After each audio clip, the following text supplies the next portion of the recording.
Howdy, y'all. Welcome to another episode of Contagious Smiles Unstoppable with my wife, the lovely and sexy Victoria Curie. Puking in the background. Whatever. Whatever. You're sexy to me. Okay. I don't give 2 cents what other people think. Well, y'all didn't know my husband was Helen Keller's brother. That's not funny. Uh-huh. That's an insult to Helen Keller. Well, that's probably true. Okay, so Unstoppable, and we're here. We just got done with dinner, and let's see, y'all. Let me put this out there. Oh boy. I don't think he's about to say. My wife is not free. I feel like Okay. a lady of the night. Thanks. Please do not take my wife's kindness for weakness. Wow. Okay. I'm feeling like a Yes, girl of the night. she is super smart. She's a Ah, genius. there we go. Good. You know, she has 3 There we doctorates. go. She knows all the medical questions you can think of. In my opinion, she's perfect. Good. Um, but y'all, if y'all ask for help, she's going to give you the help as much as she can. Okay, she has a lot of resources on her belt, a lot of knowledge. She's going Is that to one? help you. Is That's my not a belt? fat joke, woman. That's my belt. Golly. But y'all give her kudos every now and then. Give her an attaboy. Give her a thank you. Hell, buy her dinner. You know, send her a donation for dinner sometime. I take her out all the time. Mostly it's our daughter. Our daughter has to go out more than you do, right? Yeah. Yeah. But We're already starting the fundraising for the drive this year.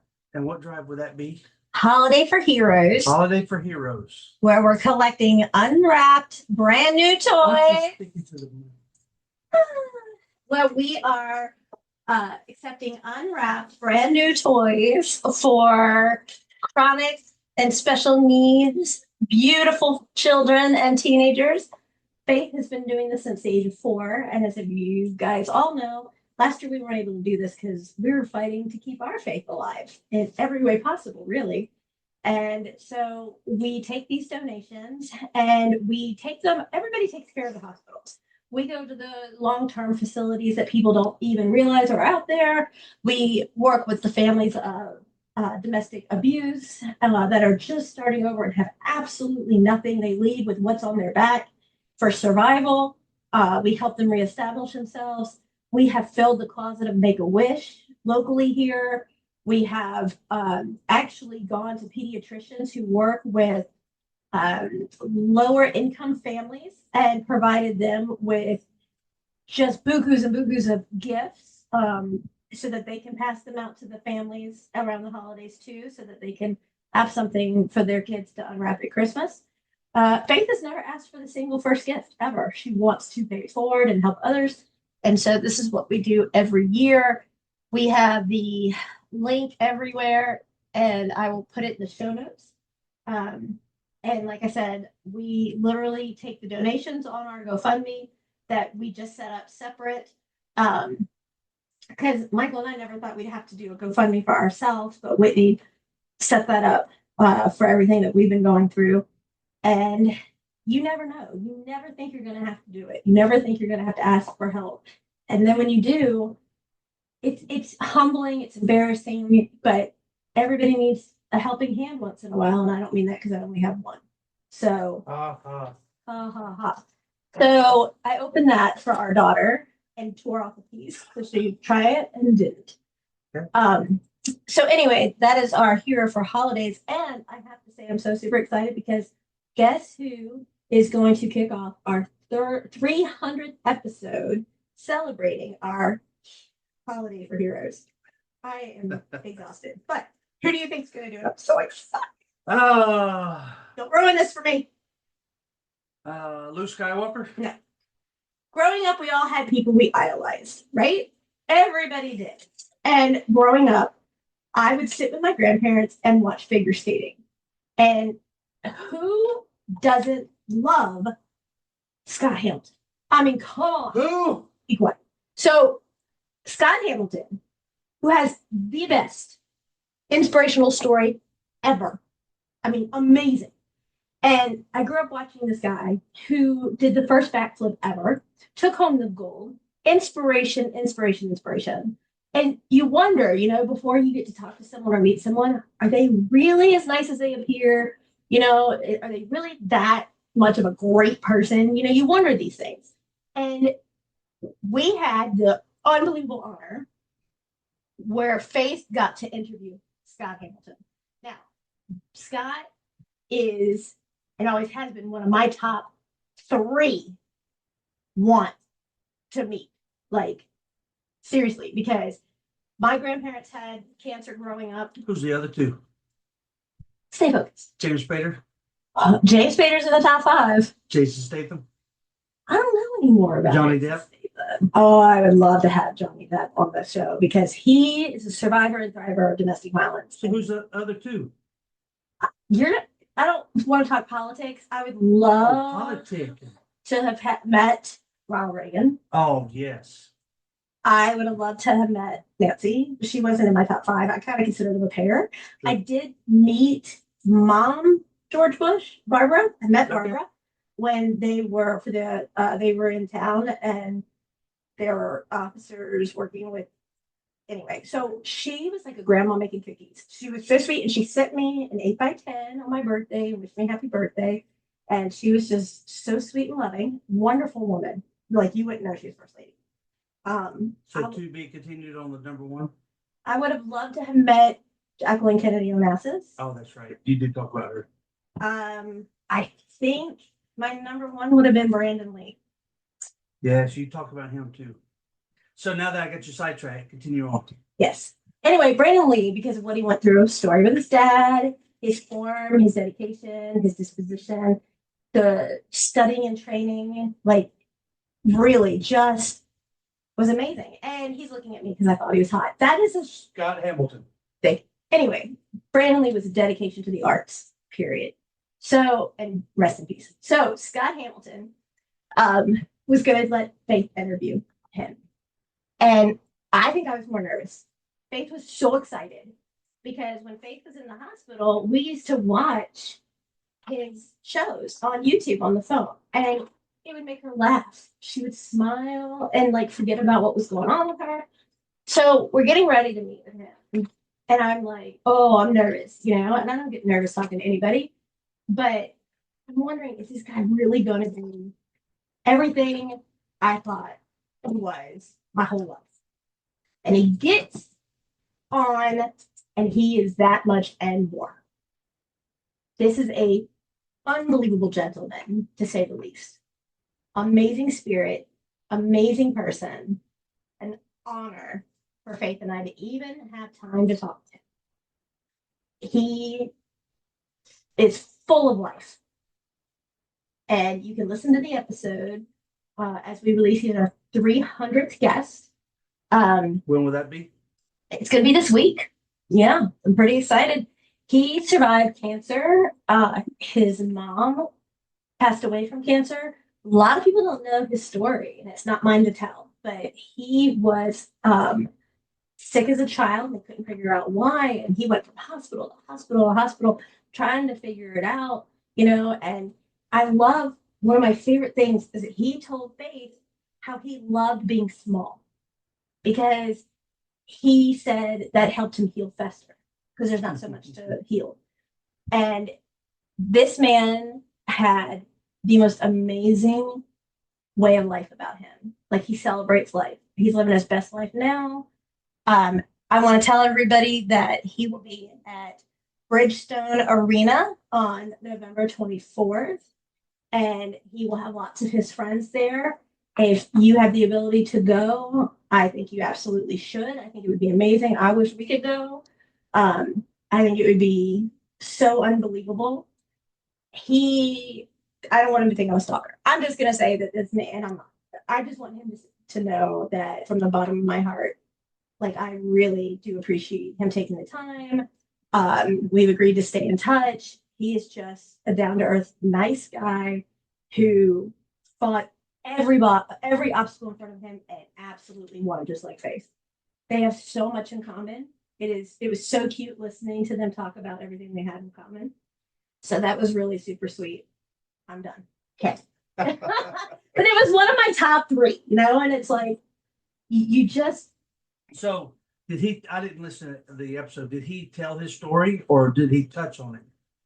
He told a lot of it, and what was just so funny is Faith knew so much about him already, and so she would ask him questions about things, and he couldn't believe how she knew such intricate details about his life. But like I said, we would watch him, when we were in the hospital, and she would be like, Mom, how tall is he? Mom, why is he, my height? Why is he, and he always makes everybody laugh. And I'm like, he's the male version of you, And I mean, he is just a force to be reckoned with. He's amazing. Was there a quote that he said about the sickness that he had, He wanted to stay and that strong. it was a benefit to him or something like that? He thanks, well, he said he was so thankful for having cancer because it made him realize so much. And I don't want to give that part of the story away. It's a big part. Oh, But he was grateful for the cancer. And he did release a little tidbit that I've never known about him on our show. And that you'll have to listen to find out what it is. And I might put a contest on it. And if you can tell us if you're a true Scott Hamilton fans and you catch it, there might be a prize in there for you. So I might do that. he's actually left-handed. No, I'm not dealing with it. What was amazing was that Faith had this acronym and she shared it with him and said, I think you fit under my acronym for brave. And he said, really, what is that? And it's be resilient, acknowledge victories, and embrace your challenges. So there's an extra C at the end. But she came up with it. He loved it. And he told her that, he started a foundation called the Scott Hamilton Cares. And it's about cancer and researching. Mhm. And they're so similar. It's just, they were hilarious. It's absolutely hilarious. Wow. So for those who've been following Faith's story and her journey, and most recent journey, can tune in this coming week It'll be this week. Oh, and pick up that episode. Yes. That's awesome. And I'm sure he's the type of guy who would come back and do another episode, right? And not only that, but then also Dana and I on our Narc series, we just released the 5th episode of the first season. And combined, we are just shy of 10 million views and listens on. Wow. Yeah. So I hate that many people are affected by it, but we love that we're being able to reach that many people so that we can help. You're like a little kid in a toy store. Like he has to go and touch everything everywhere and see what it is and play with it. I'm a man. Be very careful how you approach this next. So it's I The hate series. yes, because it is Domestic Violence Awareness Month, and that's horrible. And what's really unfair is that the people that endure it are the ones that get treated so badly by everyone else. Like not just his partner and spouse, but the outside party. Why did you make them mad? Why did you just do whatever they wanted? There's actually, it's a true story. And if anybody could tell me the name of it, Nancy McKeon played the wife, and it's a true story. So here's a trigger. Husband ends up beating the wife numerous times, again, trigger. And she goes to the police 8 times in a course of several months, begging for help, asking for assistance. I'm guessing this took place in the 70s. And then they made a movie out of it. And what ended up happening is he beat her, took her down a flight of steps, and then went ballistic, literally. And the police show up. And when the police officer shows up, the SOB pulls out a knife and stabs her while the officer's there. And the officer's freaking out, doesn't know what to do. And so he's like, give me the knife, give me the knife, give me the knife, like nothing. And she's laying there in the street, bleeding, crying. Her baby is probably 2 or 3. He's screaming and crying. And then he finally gets the guy to give him the knife, and the officer walks over to his patrol car and puts the knife in the patrol car. Okay. So then the officer does nothing. And the SOB walks over and jumps on top of her head, boots and all, stomps her head. The officer's still standing there, doesn't try to subdue the guy, nothing. There's people walking around, all around, a bunch of women are there crying and begging and screaming for help. Please, please, help her, help her. So he goes and stands by the lady and then squats down and tells them to call an ambulance. Still never tries to get this guy under control. When another unit pulls up, they get them under control, and then they just pick her up, put her in an ambulance. Well, they consider her quadriplegic because one side had no feeling and one side didn't work, but all four limbs are now really not working.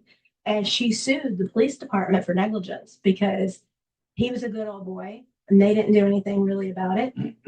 And the officer, admitted I stood there and, he stabbed her in front of me and, but it wasn't my fault. So you're saying go watch a movie? Right. But she ends up winning 2.3 million in it. But it's not uncommon. That is not an uncommon event to, especially if you're a good old boy and the officers or whatever to look the other way. And then we, the women or the victim who are now survivors, have to endure this life altering way. And they get what, a few years or whatever the case may be, and then they're out. So what? So then what?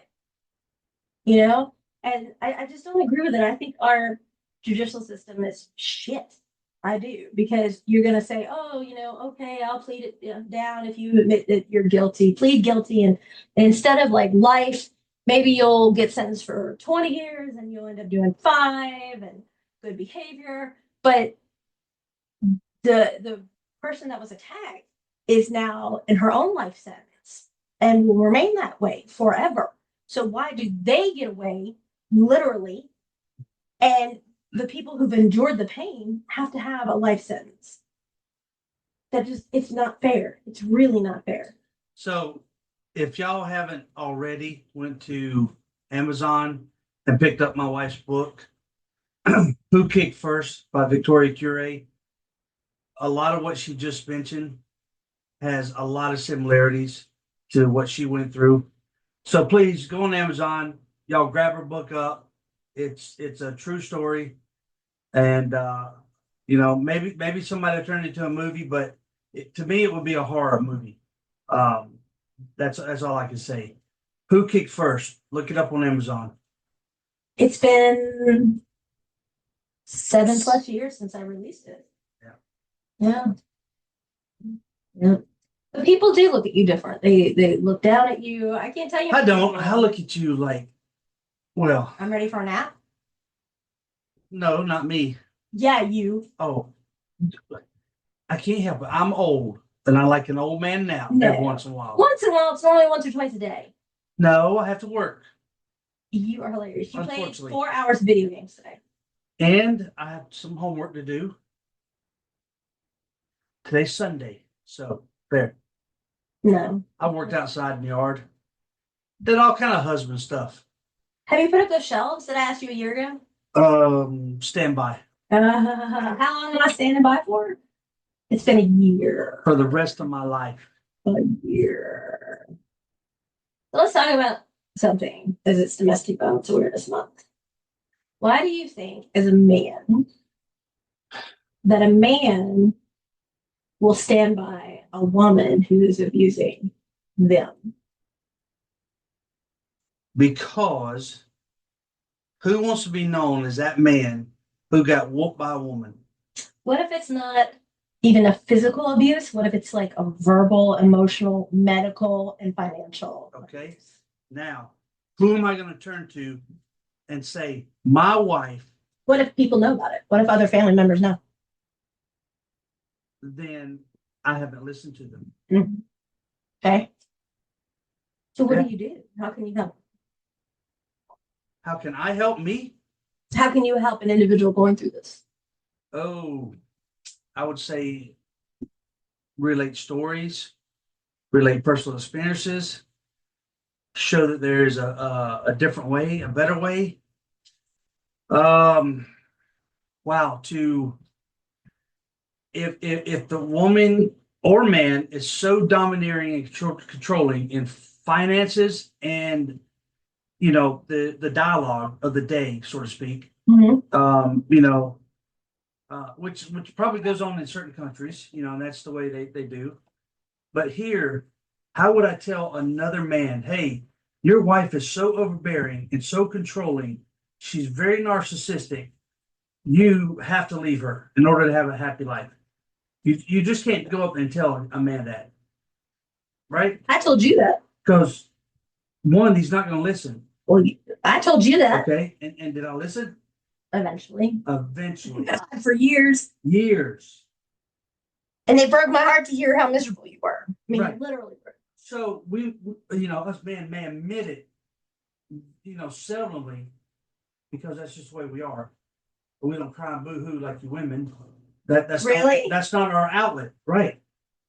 That's not a man's outlet, is to cry and boo-hoo on somebody's shoulder.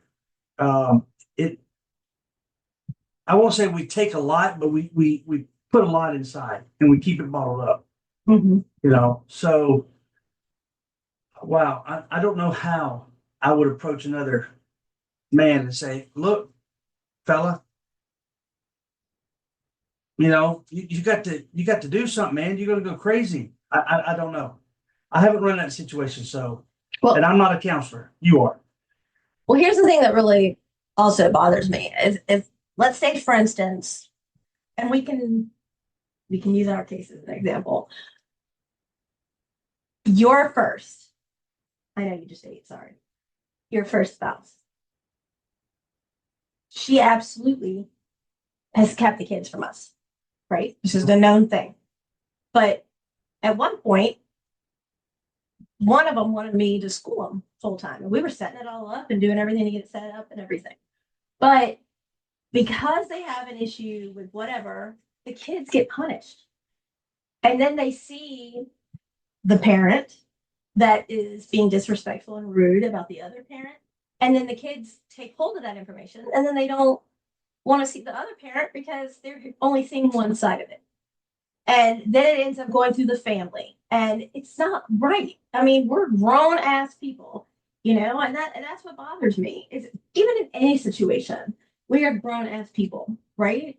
And to know that, like, do I have ill will? Yeah and no. Like, and what she doesn't know is I'm sure she thought, oh, this is the woman who my husband cheated with when we were married. But what she doesn't know is that I didn't know about her, right? And she can say whatever she wants otherwise. But the minute I found out about her, I left. And it was the hardest thing I did in my life up to that point. But instead of making a, assumption, why don't people just respectfully ask questions these days? Everybody's just like, oh, I'm going to turn the kids away. I'm going to, we're here to have somebody who only has the best intentions for kids and turn around and just turn everybody against them because they're mad at the adult. One adult's mad at another adult. No, I'm talking generality now, nobody specific. I don't understand that because really at the end of the day, the one who's hurting most is children. And that breaks my heart. These kids have a hard enough time as it is. Life is hard enough as it is, where they need guidance, they need support, they need love. And not to be able to offer that because there's animosity between adults is not fair for the child, in my opinion. Why are you looking at me like that? I always look at you. Yeah, but you have this weird, like, endearing kind of, I don't know what to think right this moment. I just love you. You're freaking awesome. Thank you. I love you. But you know what I mean? Like, these kids, we met the cutest kid tonight. And oh my goodness, we're not gonna say his name. Oh, he's like a little doll. He is. He's almost 3, I'm guessing, or right at 3. Oh, he melted me from the jump. And we brought over a little stuffed animal. And just to see those eyes and see the innocence and the sweetness And just to be able to interact and see the love, it's a gift. Children are not a tax write-off. Children are a gift. And when you have that unconditional love, you're supposed to show support. You're supposed to show love. Our responsibility as parents is to prepare them for the next phase of life. And not all kids are going to go down the same journey. And that's great in its own way, because who wants to travel the same road? You miss out on so many other ways and so many other really awesome, cool things if you all go down the same way. Stop. Let me interject something. And if somebody said hammer time, I did in my head. when I said stop, I did in my head. you know you're old.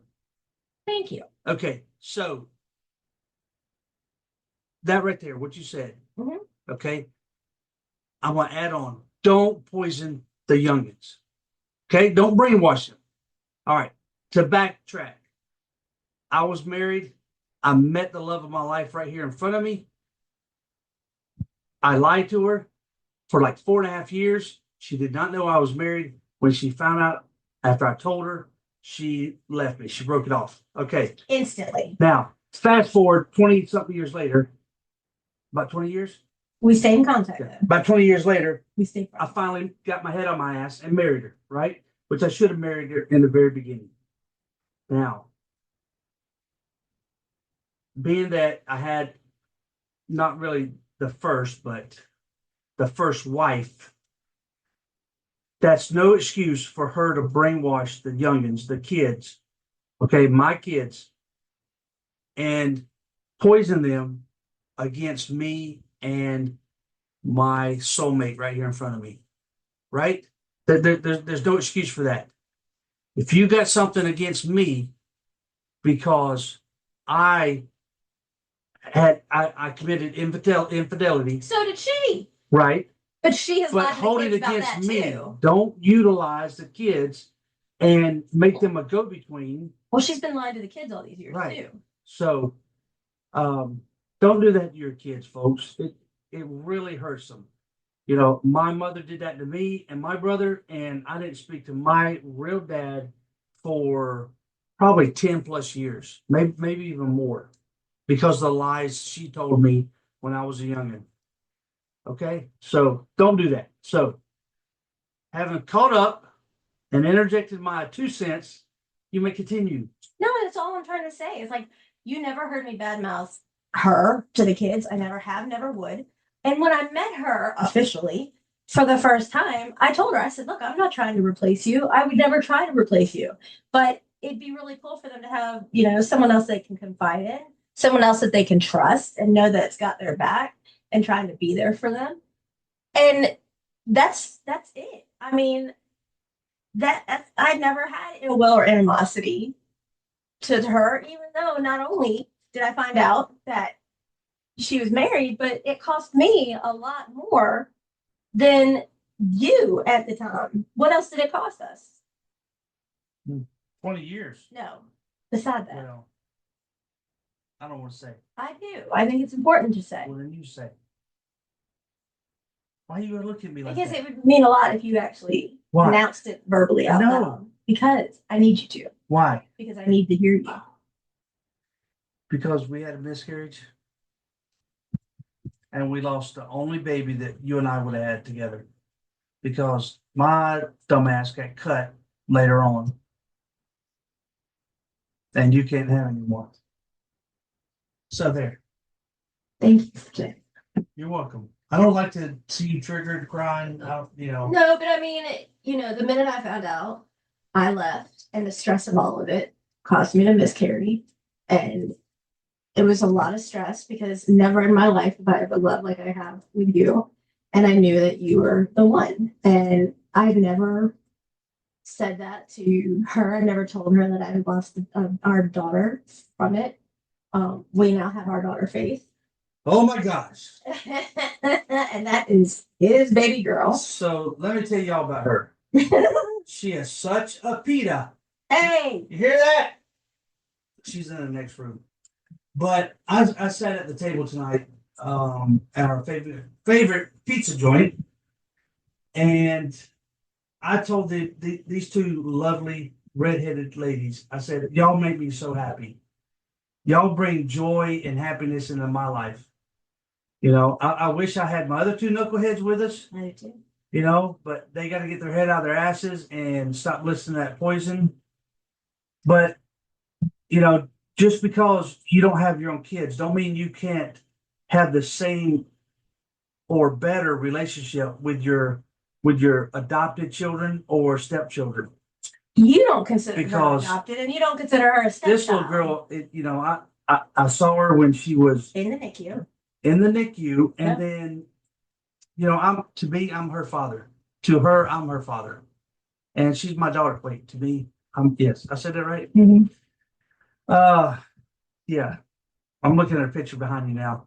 She's so cute. She's got these little dimples when she's smiling, y'all. Yeah. So anyway, I don't know. Did we have a subject we were talking about tonight? Scott Hamble, Scott, buddy, thank you for coming on the show. Really, we appreciate it. We'd love to have you back. Like I said, these two girls, they were just giddy before talking He to was you. super nice to you too. He And actually said I you said, hey. deserve to be tired or some That's right. ridiculousness. And He was she on, was he like, was on the man side. but he was on her side. Oh, I didn't hear it. Everybody's always on. So, yeah, did we have a specific topic or anything? We're talking about domestic violence. Well, You know what it then, is to the then kids. plug your book. They need to read your book. Do that. Amazon. Get on there right now. Type in Who Kicked First by Victoria Curie. Are you doing it now? Pick up your phone. Amazon. How do you spell Amazon? Who Kicked First by Victoria Curie. It's a memoir. It's a what? It's a memoir. That's super cute when you say it like that. That's so cute. But she's got like 40 something books out there. Yeah, but not all of them are on Amazon. No, they're not. But y'all just type up her name anywhere. And can they access it through our website? They can get to the link that'll take you to Okay, our just go to selfie the store website. too. And look it up. But y'all, you want to know what true domestic violence is? You want to know what narcissistic SOB is and was? I'm sure he still is. Y'all pick up her book, and then leave reviews on it, please. Good, bad, and different. Okay. To me, it's a hard book. I tried to read a page and a half one night on air, and I could not get through it. I am such a wuss. I was in tears, y'all. Oh! I said the magic word. Say But I hi. said I could not get through her book, y'all. I wasn't that strong. So we were just talking. He said a mouthful about you, It and was all bad. so tell everybody how awesome Scott was. Really cool. He was so cool. He was so cool. Dad needs to take a lesson or two, right? Uh-huh. So he called you a PETA. Yeah. What's You a are a PEMA? PETA. What's a PEMA? Pain. You can say it. Pain in my ass. And she's a pain in the ass. So tell us how Stop annoying is your dad? Very. Really? When I got painful. Why? I'm tenfold annoying. Really? What's the most annoying thing he does? Maybe. Name it. What did you do for 4 hours today? Play a video game. That's right. It's detox. No. It's relaxation. It's Oh. no different than getting in a jacuzzi. I had one person who came out for mine. What? Cause my father was going to get it and text my cousin who's my best friend. He did text Abby, and the minute he started, Abby comes back and tells him. Don't ask her to text it. You can back to go and mindful. Yeah. Cause you are not text that way. Yeah. Yep. Yeah. Uh-huh. He's something, all right. Oh, Yes, you can he's something. You can ask her to play the Yes, because Dad has homework. Oh, and by the way, y'all, Faith has Here we go. written several books. Y'all be sure to pick up her books. Dad has his favorite. My favorite is I am kitten, dad's girl, and dang proud of it. Isn't that a picture book? Whatever. Y'all go pick up her book, okay? She has more than one. She's got By like Faith Curie some. Solomon. Okay? I am kitten, dad's girl, and dang proud of it. These two ladies, y'all, if you guys are out there listening, if y'all not proud of your wife, y'all need to reevaluate because I lift these two girls up. My wife is, I can't really say you're like, Tiny petite, because I'm not. I was gonna say glue. And glue comes from like horses and whatever. Or back in the day it did. So does Jello. But you're the glue that holds this family together. I'm the cement. You're the cement. Cement. Cement. Yeah. Okay, then. You're the cement. My husband has me talking like him. He had me say, no. No. Tonight, I said hankering. you tried to be redneck. And you said, I gotta. Hankering. No, your words were, I gotta hanker down. And I was like, what? What did you just say? You gotta hanker down. I said, no, baby, you gotta hunker down. And he said, what?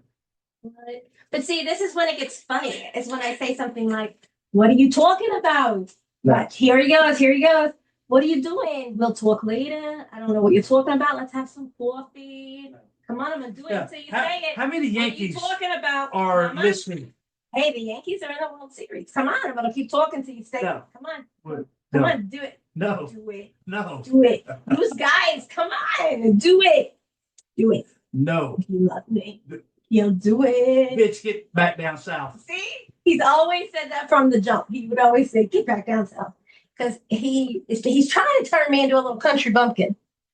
That's what he's trying to do. What's our demographics like as far as our listeners? It's up north.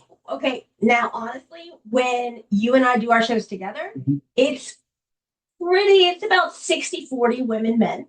We have a lot of male listeners. Man, yeah. So we had a fella on last week, Alex. It's not been posted Okay, yet. he'll be posted soon.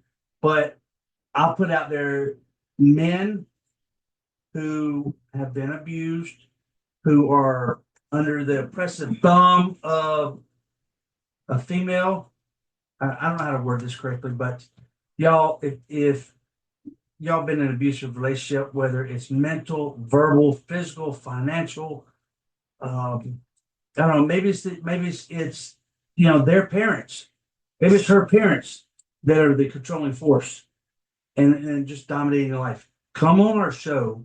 That's how we met Alex. And let us hear about it. Let the world hear your story. Okay.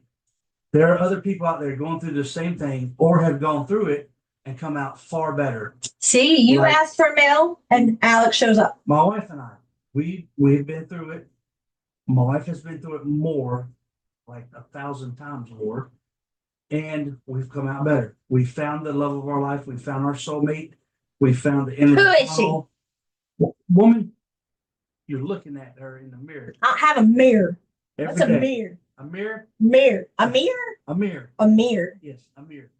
A No, mirror. not a mirror I from was gonna Black Widow. say that's a ROM. It is really a mirror. Maybe. I'm not giving you any information on another man. Well, Aram was cool. He was the best. Cameo.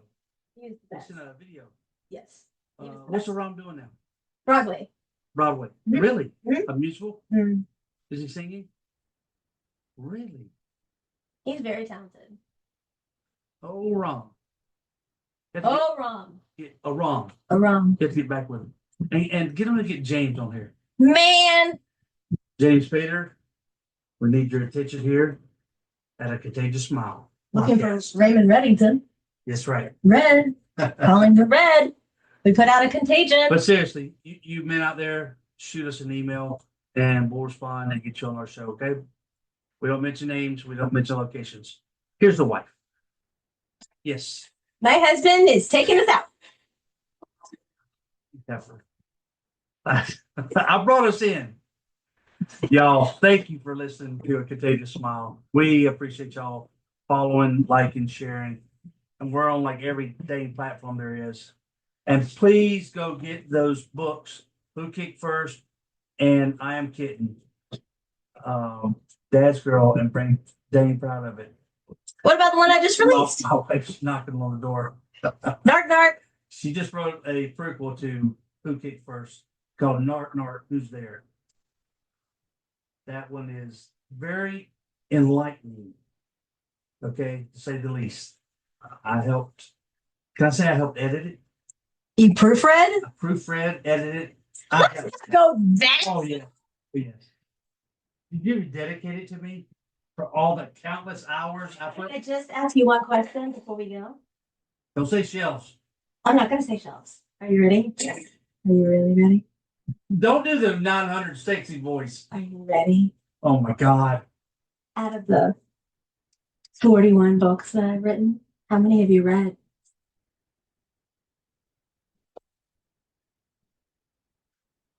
Good night, y'all. Thank you for listening.